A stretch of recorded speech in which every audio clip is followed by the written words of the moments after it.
সিয়াম সাধনার পূর্ণতা, আনন্দের ঈদ কাল। 8:30টায় জাতীয় ঈদগাহে প্রধান জামাত, উচ্ছ্বাস উৎসব আয়োজনে মাথায় রাখতে হচ্ছে বৃষ্টির আভাস। নামাজ পড়বার জন্য একটা নতুন টুপি দরকার, এই কারণে নতুন টুপি কিনলাম। ঈদ হবার জন্য শান্তি বয়ে আনুক। বৃষ্টিকে মাথায় রেখে আমাদের ঈদের প্রস্তুতি নিতে হবে। দেশবাসী সহ বিশ্বের মুসলিম উম্মাহকে ঈদের শুভেচ্ছা জানিয়েছেন প্রধানমন্ত্রী তারেক রহমান। বলেছেন, ত্যাগ, তাকওয়া আর সংযমের শিক্ষা দিয়েছে পবিত্র রমজান। অনাবিল আনন্দের বার্তা নিয়ে এলো পবিত্র ঈদ উল ফিতর। ঈদ উল ফিতর উপলক্ষে আমি প্রিয় দেশবাসীকে জানাই পবিত্র ঈদ উল ফিতরের শুভেচ্ছা। পঞ্চম শুক্রবারে হলো ফজিলতময় জুমাতুল বিদা। খুতবায় আত্মশুদ্ধি ও ইবাদতের বিশদ ব্যাখ্যা, মহান আল্লাহর দরবারে ক্ষমা এবং উম্মার শান্তি কামনা।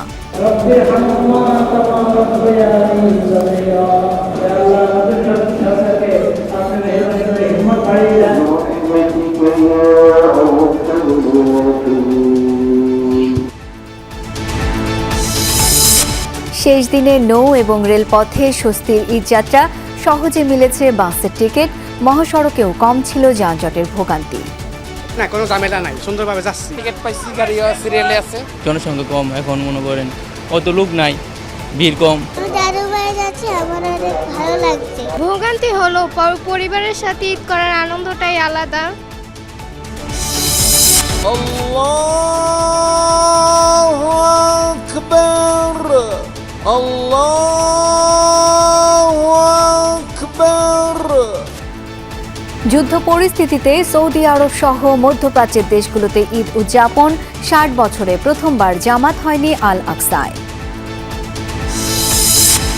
হরমুজে ইরানি নৌযানে যুক্তরাষ্ট্রের হামলা, হাইফা শোধনাগারে পাল্টা মিসাইল তেহরানের। সৌদিতে নিহত মোশাররফের মরদেহ ঢাকায় বুঝে নিলেন স্বজনরা।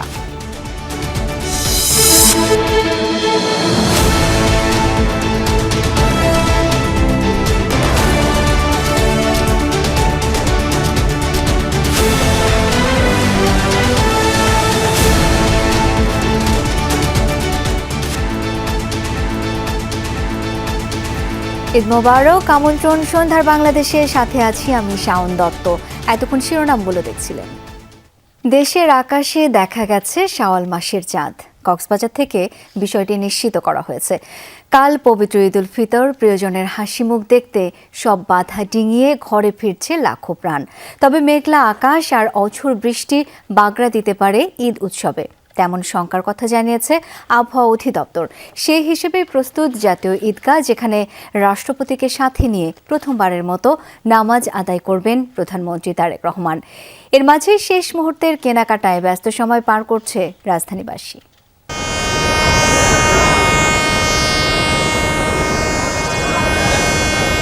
দীর্ঘ 1 মাসের সিয়াম সাধনার পূর্ণতা পেতে যাচ্ছে ঈদের মাধ্যমে। এরই মধ্যে রাজধানী ছেড়েছে লাখো মানুষ। তাদের পদচারণায় গত কদিন মুখর ছিল রেল স্টেশন থেকে শুরু করে লঞ্চ টার্মিনাল, বাস স্টেশন থেকে সড়ক মহাসড়ক পর্যন্ত। প্রিয়জনকে সাথে নিয়ে অপেক্ষা শুধু ঈদ উৎসবে মেতে ওঠার। ঈদের দিনের প্রধান আনুষ্ঠানিকতা ঈদ জামাত, যার জন্য প্রস্তুত জাতীয় ঈদগাহ। বিশাল ত্রিপলে ঢাকা হয়েছে পুরো ময়দান। থাকছে কয়েক স্তরের নিরাপত্তা, কারণ প্রধানমন্ত্রী তারেক রহমানের সঙ্গে নামাজ আদায়ের সুযোগ পাবেন প্রায় 40,000 মুসল্লি। আবহাওয়া অফিসের পূর্বাভাস, ঈদের দিন হানা দিতে পারে ঝড় বৃষ্টি। আগামীকালকে দেশের সব জায়গায় বৃষ্টিপাত হওয়ার সম্ভাবনা রয়েছে। তবে এই বৃষ্টিপাতটা বর্ষাকালের মতো টানা বৃষ্টি সকাল থেকে সন্ধ্যা পর্যন্ত বা রাত পর্যন্ত হবে এরকম নয়। তো এই বৃষ্টিপাত যখন যেখানে মেঘমালা থাকবে তখন সেখানে বৃষ্টিপাত হবে। এই বৃষ্টিকে মাথায় রেখে আমাদের ঈদের প্রস্তুতি নিতে হবে। তবে বৈরী আবহাওয়াকে পাত্তা দিতে নারাজ উৎসব প্রিয় বাংলাদেশের মানুষ। বেশিরভাগেরই কেনাকাটা শেষ, এখন টুকিটাকি জিনিস। এই যেমন ঈদের নামাজের জন্য চাই নতুন টুপি, জায়নামাজ আর সুগন্ধি আতর। বায়তুল মোকাররমের উত্তর গেট থেকে শুরু করে পাড়ার দোকানেও তাই কিনতে ভিড়। সকালে আমাদের মসজিদে 2টা জামাত, 7:30টা একটা, 8:30টা একটা। তো প্রথম জামাত ধরার ইচ্ছা আছে। কালকে ঈদের নামাজ পড়বার জন্য একটা নতুন টুপি দরকার, এই কারণে নতুন টুপি কিনলাম। পাঞ্জাবি কিনা হয়ে গেছে, এরপরে টুপি কেনার পরে আতর কিনবো। সমস্ত মুসলমান ভাই বোন নরনারীকে আল্লাহ যেন এক এবং ঐক্যের মধ্যে থাকা তৌফিক দান করে, সবাইকে যেন সুস্থ রাখে। ঈদ হবার জন্য শান্তি বয়ে আনুক। আসলে মাহে রমজানের 1 মাস এবার যে রোজা রাখলাম তা আলহামদুলিল্লাহ অনেক সুন্দর। দিনের আলো ফুরাবার সাথে সাথে অন্যরূপ নিয়েছে প্রিয় রাজধানী। উৎসব আয়োজনকে রাঙিয়ে দিতে সরকারি বেসরকারি বিভিন্ন স্থাপনায় হয়েছে আলোকসজ্জা। এই ফাঁকা ঢাকায় অন্যরকম আবহে চাঁদ রাতে কেনাকাটায় বেরিয়েছেন কেউ কেউ। সবার প্রত্যাশা ঈদের আনন্দ পৌঁছে যাক প্রতিটি ঘরে, প্রতিটি জীবনে। ঈদ মোবারক। তানভীর মৌসুম, যমুনা নিউজ, ঢাকা। দেশবাসীকে ঈদের শুভেচ্ছা জানিয়েছেন প্রধানমন্ত্রী তারেক রহমান। একই সাথে বিশ্ব মুসলিম উম্মার প্রতি আন্তরিক অভিনন্দন ও মোবারকবাদও জানিয়েছেন তিনি। বলেছেন, ত্যাগ, তাকওয়া আর সংযমের শিক্ষা দিয়েছে পবিত্র রমাদান। বিসমিল্লাহির রহমানির রহিম। ঈদ মোবারক। প্রিয় দেশবাসী, আসসালামু আলাইকুম। ত্যাগ, তাকওয়া আর সংযমের শিক্ষা দিয়ে বিদায় নিয়েছে পবিত্র মাহে রমাদান। মাসব্যাপী সিয়াম সাধনার পর মুসলিম উম্মার বিশ্বজনীন ঐক্য, সংহতি, সহমর্মিতা এবং অনাবিল আনন্দের বার্তা নিয়ে এলো পবিত্র ঈদ উল ফিতর। প্রতিটি ঘরে, প্রতিটি পরিবারে ঈদ আনন্দ পৌঁছে যাক সকলের তরে। আসুন আমরা রমাদানের আদর্শে উদ্বুদ্ধ হয়ে একে অপরের সঙ্গে পবিত্র ঈদ আনন্দ ভাগাভাগি করে নেই। ঈদ উল ফিতর উপলক্ষে আমি প্রিয় দেশবাসীকে জানাই পবিত্র ঈদ উল ফিতরের শুভেচ্ছা। বাংলাদেশ সহ বিশ্ব মুসলিম উম্মার প্রতি জানাই আন্তরিক অভিনন্দন ও মোবারকবাদ। ঈদ মোবারক। আল্লাহ হাফেজ। রহমত, মাগফিরাত আর নাজাতের মাস রমজান। শেষ দিনে বাড়তি গুরুত্ব এনেছে পবিত্র জুমাতুল বিদা। রাজধানী সহ সারা দেশের মসজিদগুলোতে আজ মুসল্লিদের উপচে পড়া ভিড়। মহান আল্লাহর দরবারে ক্ষমা ও বিশ্ব মুসলিম উম্মার শান্তি কামনায় মোনাজাত করা হয়।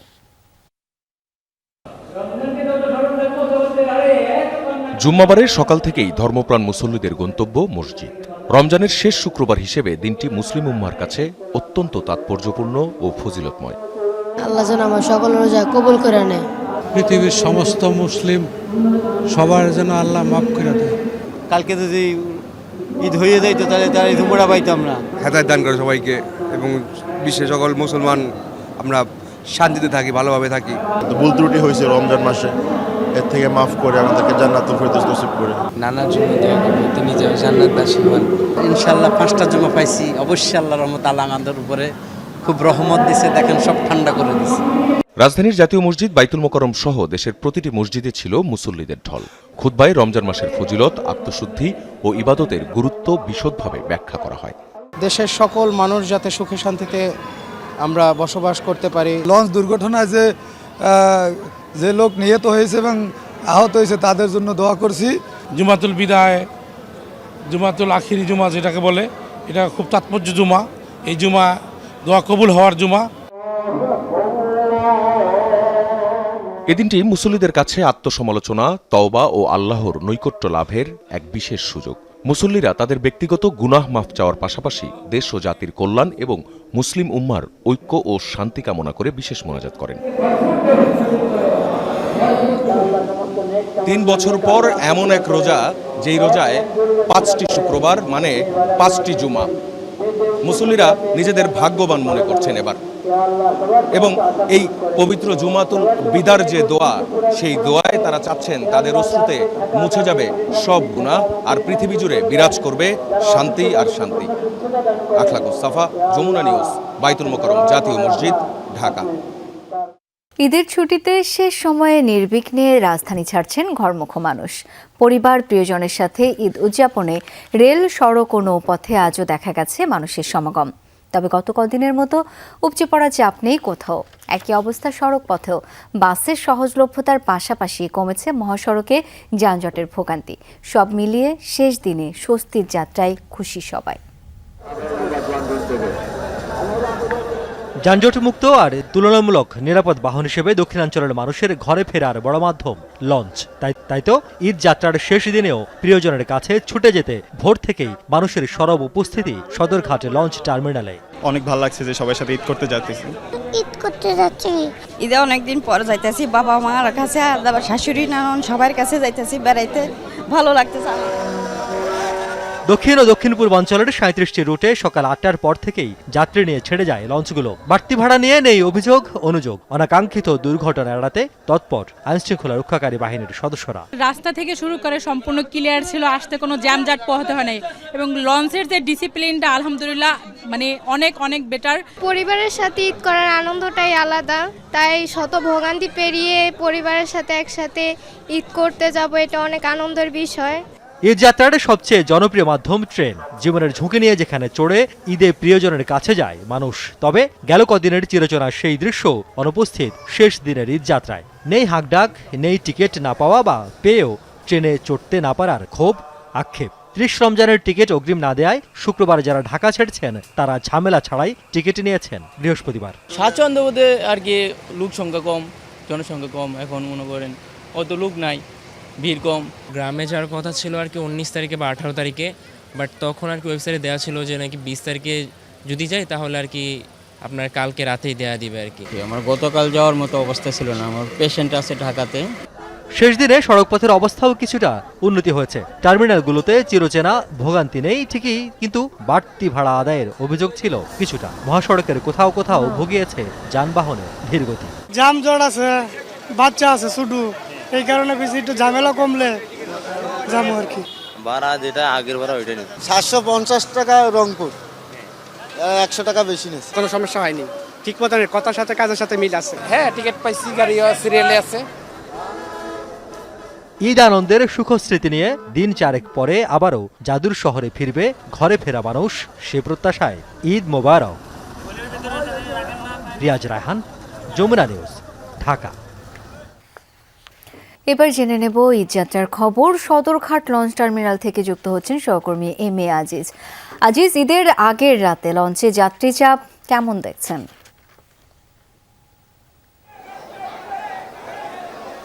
ধন্যবাদ শাওন। সদরঘাটে সন্ধ্যার পর থেকে কিন্তু যাত্রীচাপ বেড়েছে। আমি এখানে বিকেল নাগাদ এসেছি এবং বিকেলে যাত্রীচাপ কিছুটা কম ছিল এবং ইফতারের সময় সেটা আরও একটু কম ছিল। তবে ইফতারের পরে সদরঘাট লঞ্চ টার্মিনালে যাত্রীচাপ এখন বেশ বেড়েছে। আপনাকে একটু জানিয়ে রাখি যে এই সদরঘাট থেকে দূরপাল্লার যে লঞ্চগুলো সেগুলো এরই মধ্যে ছাড়া শুরু হয়েছে। তবে হাতিয়ার উদ্দেশ্যে ছেড়ে যাওয়ার কথা ছিল ফারহান 8, সেই ফারহান 8-এর যাত্রা বাতিল করা হয়েছে। তবে তাশরিফ 1 ছেড়ে গেছে এরই মধ্যে এবং এমভি রূপসা ছেড়ে যাবে রাত 8টায়। এর পাশাপাশি বরিশালের উদ্দেশ্যে ছেড়ে যাবে Kirtankhola, পারাবাদ, Shubhraj, Sundarban, M A Khan 7 adventure, এগুলো সব রাত 9টা থেকে 9:30টার মধ্যে ছেড়ে যাবে। এর পাশাপাশি ভোলার উদ্দেশ্যেও ছেড়ে যাবে বেশ কয়েকটি লঞ্চ, সেগুলো রাত 8টা নাগাদ ছেড়ে যাবে এবং ভাসানছড়ার উদ্দেশ্যেও ছেড়ে যাবে। এছাড়া পিরোজপুর, ভান্ডারিয়া এবং বরগুনা, পিরোজপুরের ভান্ডারিয়া এবং বরগুনার উদ্দেশ্যে ছেড়ে যাবে লঞ্চ। এছাড়া স্বল্প পাল্লার যে লঞ্চগুলো আছে সেগুলো সন্ধ্যা 6:30 নাগাদ থেকে ছাড়া শুরু হয়েছে এবং প্রতি ঘন্টায় সেগুলো ছেড়ে যাচ্ছে।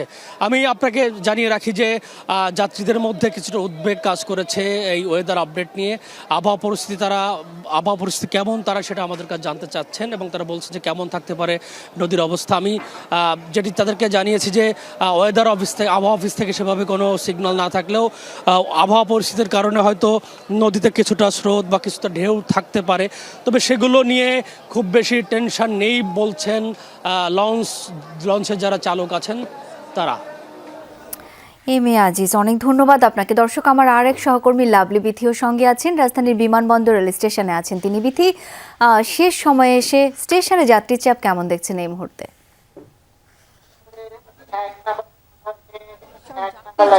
একটা বলা যায় না, তার কারণ হচ্ছে দুপুর থেকে এই পর্যন্ত যদি দেখি যে সাধারণত অন্য সময়গুলো যেরকম ভিড় থাকে সেই ভিড়টা আমরা দেখতে পাইনি। ট্রেনগুলো আসছে এবং কমলাপুর থেকে যে ট্রেনগুলো ছেড়ে আসছে তার প্রায় সবগুলো ট্রেনেই কিন্তু ফাঁকা আসন নিয়ে আসছে এবং এয়ারপোর্ট থেকে যা যাত্রীরা আসছে তাতেও কিন্তু আসনগুলো ভরছে না, অর্থাৎ বলা যায় তেমন একটি চাপ নেই। এখানে যেহেতু স্ট্যান্ডিং টিকিটের ব্যবস্থা রাখা হয়েছে, যারা অনলাইনে টিকিট কাটতে পারেনি তারা এখানে আসছেন এবং এসে টিকিট কেটে তারপর হচ্ছে ট্রেনে উঠছেন। সেক্ষেত্রে একটি বিষয় হচ্ছে যে এখানে যারা আছেন স্টেশনের কর্তৃপক্ষ তারা বলছেন যে যেহেতু 4 দিন সরকারি ছুটি তারা পেয়েছেন ঈদের আগে, 17 তারিখ থেকে 17, 18, 19 এই 3 দিন অনেক বেশি চাপ ছিল, উপচে পড়া ভিড় ছিল এবং এবার বেশিরভাগ মানুষই কিন্তু 29টা রোজা হবে সেটা টার্গেট করেই টিকিট কেটেছে। যে কারণে চাপটি 17, 18, 19 এই 3 দিনের উপর পড়েছে। আজকে তেমন একটি ভিড় কিন্তু আমরা বলতে পারছি না, এবং ট্রেনের যে ছাদ, সেই ছাদে অন্যান্য বার যেমন দেখি যে ট্রেনের ছাদেও মানুষ অবস্থান করছে, এবার ট্রেনের ছাদে কিন্তু এখনো পর্যন্ত দুপুর থেকে এখনো পর্যন্ত কিন্তু তেমন কোনো ভিড় আমরা দেখতে পাই। মিথি, অনেক ধন্যবাদ আপনাকে। সৌদি আরব সহ মধ্যপ্রাচ্যের বিভিন্ন দেশে পালিত হচ্ছে মুসলিম ধর্মাবলম্বীদের সবচেয়ে বড় উৎসব পবিত্র ঈদ উল ফিতর। স্থানীয় সময় ভোরবেলা থেকে মক্কা ও মদিনায় শুরু হয় ঈদ উল ফিতরের নামাজের প্রস্তুতি। হারাম শরীফ ও মসজিদে নববীতে ঈদের জামাতে অংশ নেন লাখ লাখ ধর্মপ্রাণ মুসল্লি। যুদ্ধবিধ্বস্ত গাজাবাসী ঈদের সালাত আদায় করেন খোলা আকাশের নিচে। সংযুক্ত আরব আমিরাত, কাতার, কুয়েত, বাহরাইনে ঈদ উল ফিতর উদযাপিত হলেও একদিন পর ঈদ পালন করবে মধ্যপ্রাচ্যের আরেক দেশ ইরান। তাকবীরে তাকবীরে মুখরিত আল্লাহর ঘর। সংযম, আত্মশুদ্ধির 1 মাস পর পবিত্র ঈদ উল ফিতরের সালাতে অংশ নেন ধর্মপ্রাণ মুসলিমরা। আল্লাহু আকবার। মক্কার স্থানীয় সময় সকাল 6টা 39 মসজিদুল হারামে অনুষ্ঠিত হয় ঈদ উল ফিতরের প্রথম জামাত। লাখো মুসল্লির অংশগ্রহণে এতে ইমামতি করেন শায়েখ উসামা খায়াত। খুতবা শেষে বিশ্বজুড়ে মুসলিম উম্মার শান্তি কামনায় দোয়া করা হয় মোনাজাতে। মদিনার মসজিদে নববীতে ইসালাত অনুষ্ঠিত হয় 6টা 40 এতে ইমামতি করেন শায়েখ সালাহ আল বুদাইর। অংশ নেন লক্ষাধিক মুসল্লি। যুদ্ধবিধ্বস্ত গাজাবাসীও ঈদের সালাতে অংশ নেন খোলা আকাশের নিচে। এমন খুশির দিনেও তাদের মনে কষ্ট আর আতঙ্ক। প্রিয়জনদের স্মরণ আর কবর জিয়ারত করে বিশেষে দিনটি কাটাচ্ছেন তারা। আমরা আমাদের অনেক প্রিয়জনকে হারিয়েছি, সাথে থাকা অনেক মানুষকে হারিয়েছি। এই ঈদের আগেও তারা আমাদের সঙ্গে ছিল, কিন্তু এখন আর নেই। আল্লাহ তাদের শান্তিতে রাখুন। ইসরায়েলি হামলার মাঝেই লেবাননেও ঈদের সালাতে অংশ নিয়েছে অসংখ্য মানুষ। মসজিদগুলোতে ছিল উপচে পড়া ভিড়। জায়গা সংকুলান না হওয়ায় খোলা আকাশের নিচে নামাজ আদায় করেন অনেক মুসল্লি। ইরাকের মসজিদগুলোতেও ছিল না তিল ধারণের ঠাঁই।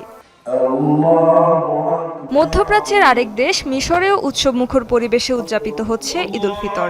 অঞ্চলটিতে চলমান যুদ্ধ বন্ধে ও বিশ্বশান্তি কামনায় প্রার্থনা করেন দেশটির বাসিন্দারা। যুদ্ধবিধ্বস্ত দেশগুলোর মানুষদেরকে আল্লাহ নিরাপদে রাখুন। মিশর তো আরবদের প্রাণ, সবকিছু সামলানোর শক্তি আছে তাদের। আলহামদুলিল্লাহ, আমরা ভালো আছি, নিরাপদে আছি। শিশু, পুরুষ, নারী সবাই। এই অবস্থার জন্য আল্লাহর কাছে শুকরিয়া। সংযুক্ত আরব আমিরাত, কুয়েত, কাতার, বাহরাইনেও পালিত হচ্ছে পবিত্র ঈদ উল ফিতর। এদিকে বাংলাদেশ, ভারত, পাকিস্তান, ইন্দোনেশিয়া সহ বিশ্বের বিভিন্ন দেশে ঈদ উদযাপিত হবে শনিবার। রেজবানা সাইমা, যমুনা নিউজ। প্রায় 60 বছর পর ঈদে আল আকসা মসজিদ বন্ধ রাখল ইসরায়েল। ফলে শুক্রবার ঈদ উল ফিতরের নামাজ মসজিদের ভেতরে এমনকি আল আকসা চত্বরেও আদায় করতে পারেননি ফিলিস্তিনিরা। বাধ্য হয়েই রাস্তায় ঈদের নামাজ আদায় করেন তারা। এক পর্যায়ে ইসরায়েলি বাহিনীর সাথে সংঘর্ষও হয় তাদের। মসজিদে কিংবা ঈদগাহে নয়, ফিলিস্তিনের মুসলমানদের ঈদের নামাজ আদায় করতে হলো খোলা রাস্তায়।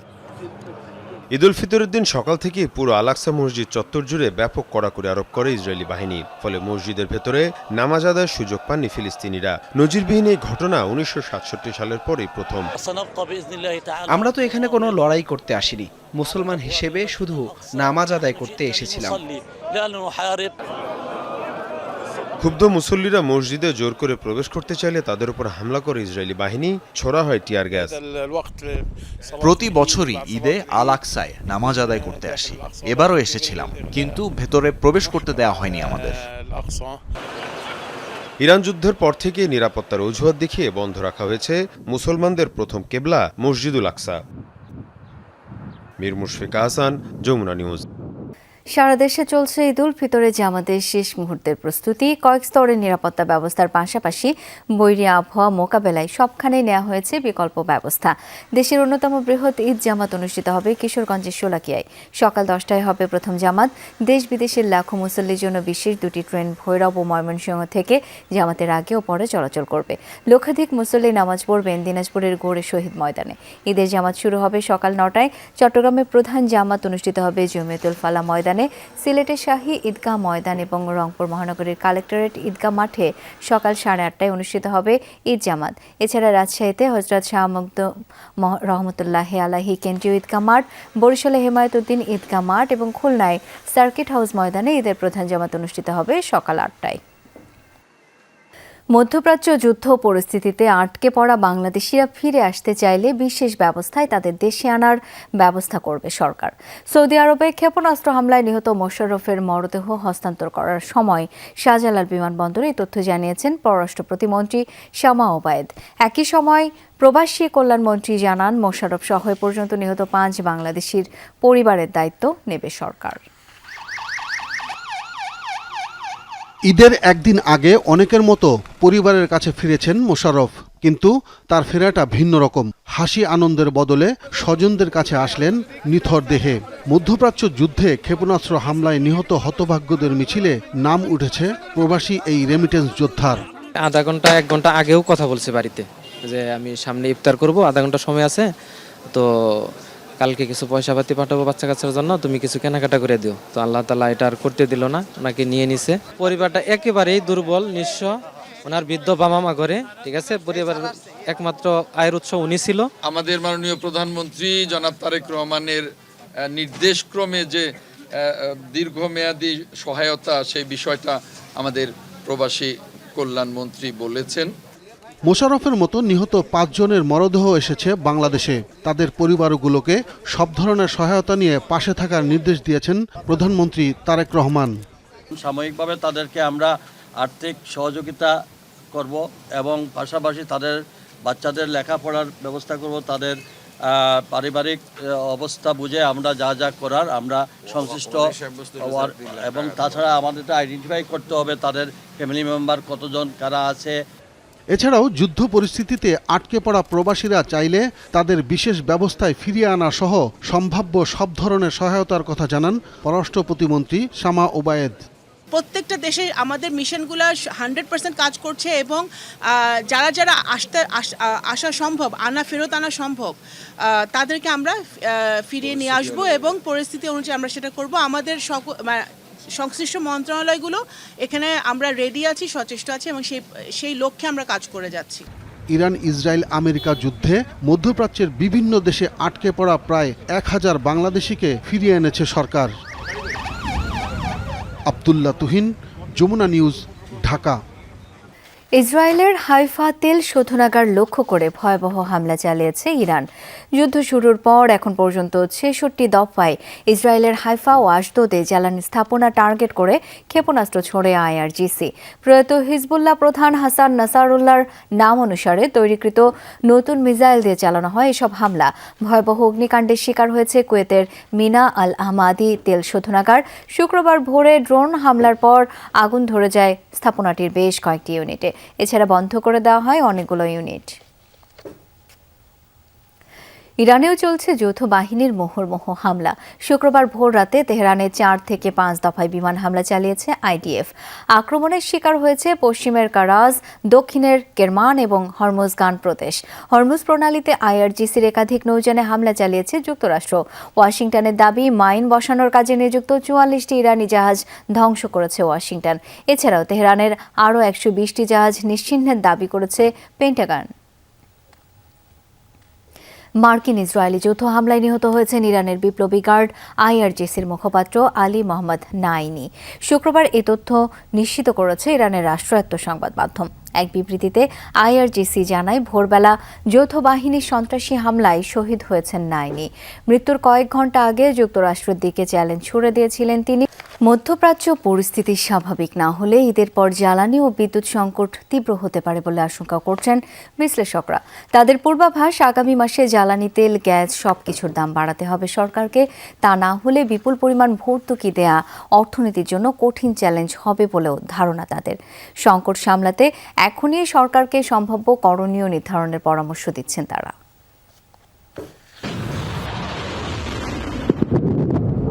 ইরান ইসরায়েল যুক্তরাষ্ট্র যুদ্ধ শেষ পর্যন্ত গড়িয়েছে জ্বালানি যুদ্ধে। একের পর এক ইরানের জ্বালানি স্থাপনায় হামলা আর জবাবে ইসরায়েল সহ মধ্যপ্রাচ্যের বিভিন্ন দেশেও গ্যাস ও তেল ক্ষেত্রে মিসাইল নিক্ষেপ করেছে ইরান।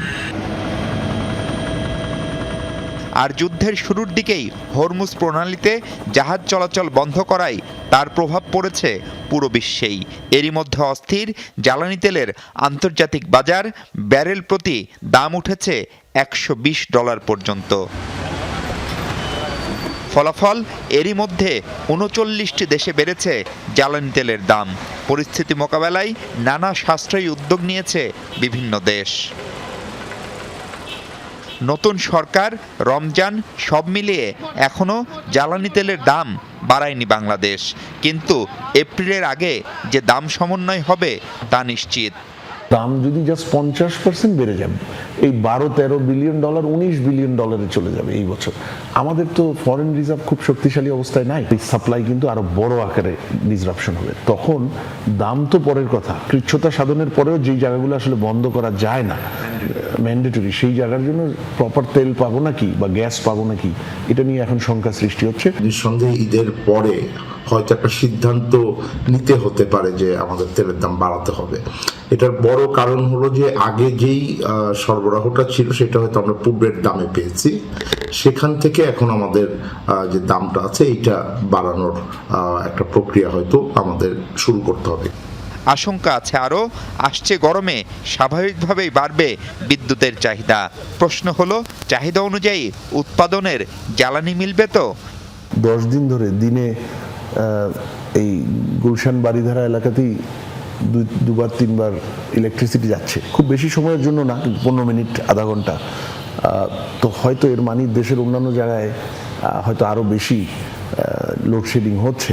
এপ্রিল মাস থেকে আমাদের এটা অগাস্ট সেপ্টেম্বর পর্যন্ত একটা পিক সিজন থাকবে এবং জুন জুলাইয়ের দিকে এটা সর্বোচ্চ পর্যায়ে যায় আমাদের চাহিদা।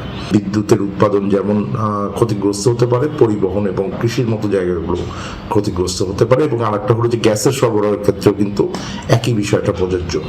পরিস্থিতি মোকাবেলায় কার্যকর উদ্যোগ নেয়ার তাগিদ তাদের। এই যে বর্তমান উচ্চ মূল্যটা আছে, এটা খুব সহসা নেমে আসবে না। এটা যদি যুদ্ধ বন্ধ হয় তাহলেও এই দামটা উচ্চ পর্যায়ে থাকার মতন পরিস্থিতি আছে। সরকারকে, কেন্দ্রীয় ব্যাংকে এখন থেকেই খুব ঠান্ডা মাথায় সমন্বয় করতে হবে। প্রথমে প্রজেকশন, তারপর অর্থের সংকুলন, বিভিন্ন জায়গায় যোগ বিয়োগ করে সমন্বয় করা এবং সেইভাবে এটাকে সামাল দিতে হবে। দীর্ঘমেয়াদী নিজস্ব জ্বালানি সম্পদ অনুসন্ধান ও উত্তোলনে জোর দেওয়ারও তাগিদ তাদের। মাহফুজ মিশু, যমুনা নিউজ, ঢাকা। জানাবো ঈদ বাজারের আপডেট। চাঁদ রাতে রাজধানী যমুনা ফিউচার পার্কে চলছে ঈদের কেনাকাটা। সেখানে আছেন সহকর্মী লামিয়া তিথি। যাচ্ছি তার কাছে। তিথি, শেষ মুহূর্তের কেনাকাটায় মানুষের সমাগম কেমন দেখছেন? শাওন, শেষ মুহূর্তে যেই ক্রেতারাই এসেছেন তাদের কিন্তু বলতে গেলে যে রাত পোহালেই ঈদ, শেষ মুহূর্তে জমে উঠেছে দক্ষিণ এশিয়ার সর্ববৃহৎ যে shopping mall Jamuna Future Park. এখানে কিন্তু ঈদের কেনাকাটা বলতে গেলে যে শেষ মুহূর্তে যে টুকিটাকি যে ঘরের আসবাবপত্র বলি কিংবা ড্রেসের সাথে ম্যাচিং অর্নামেন্টস, জুতা, সব কিন্তু কিনতে আসছে এই যমুনা ফিউচার পার্কে। পরিবারের সদস্যদের নিয়ে কিন্তু নিজেদের পছন্দের পোশাক সংগ্রহ করেছেন ইতিমধ্যেই। এরপরে যে বাড়তি যেই খুঁটিনাটি জিনিসগুলো থাকে সেগুলোই কিন্তু কিনতে আসছে না। সব থেকে ক্রেতাদের সাথে কথা বলে আমরা জানতে পেরেছি তারা কিন্তু সব থেকে স্বস্তির যে বিষয়টি রয়েছে, তারা কিন্তু বলছে যে দেশি বিদেশি সব আন্তর্জাতিক যেই ব্র্যান্ড রয়েছে সেই ব্র্যান্ডের পোশাক কিংবা জুতা থেকে শুরু করে এই সব জিনিস এক ছাদের নিচে পেয়ে কিন্তু তারা অনেক খুশি এবং তাদের জন্য এটা খুব খুশি রয়েছেন। এছাড়াও কিন্তু অন্যান্য বছরের তুলনায় বিক্রি ভালো হয় কিন্তু স্বস্তিও প্রকাশ করেছেন বিক্রেতারা। এদিকে যদি বলি যে শপিং মলে যে ক্রেতারা আসছেন তাদের কিন্তু এই ঈদ আনন্দ বাড়িয়ে দিতেই কিন্তু কোটি টাকা আর উপহার যেই জেতার সুযোগ সেটিও কিন্তু যমুনা ফিউচার পার্কে রয়েছে। মাত্র 2000 টাকা আর জিনিসপত্র কিনেই কিন্তু এই কোটি টাকার ঈদ উপহার পেতে পারে। আর এই চাঁদ রাতের বলতে গেলে যে শেষ মুহূর্তের একদম খুঁটিনাটি যেই জিনিসগুলো রয়েছে সেগুলো আসছে ক্রেতারা এবং কিনছে। তিথি, অনেক ধন্যবাদ আপনাকে। আর এই ছিল সন্ধ্যার বাংলাদেশের আয়োজনে। ধন্যবাদ এতক্ষণ সাথে থাকার জন্য।